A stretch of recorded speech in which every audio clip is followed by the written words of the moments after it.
Řeknu vám o té Frag akci, která je naplánovaná a nevím, jaký pes 3 tomu brání, ale psal jsem na ty ubytka a oni říkali, že jsou optimisti.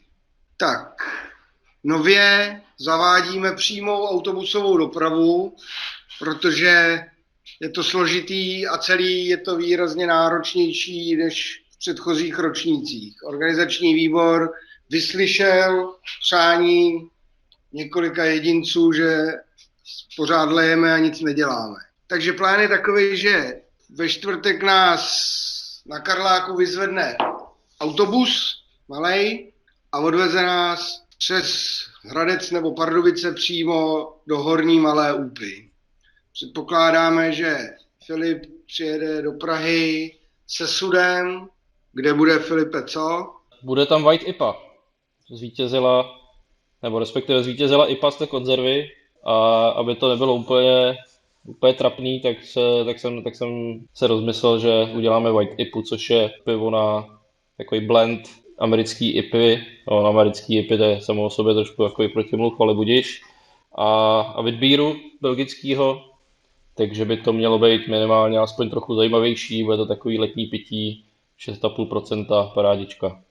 Tak, v Horní Malé Úpě budeme spát v pivovaru Trautenberg, kde ty, co IPy nemají rádi, jak si asi spraví chuť.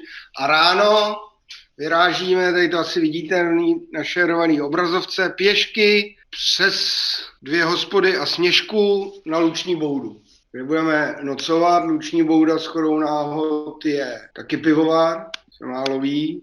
A z Luční boudy v sobotu zase vyrazíme pěšky do boudy pod Sněžkou, což není pivovar, ale zase tam dávají prosecco k snídani. A z boudy pod Sněžkou potom v neděli krátký pochod, asi 3 kilometrový do Pece, kde nás vyzvedne ten samý autobusek a pošviháme na Prahu zase přes Hradec nebo Pardubice. Tak to je všecko. Musím říct, že se mi to fakt líbí. Super.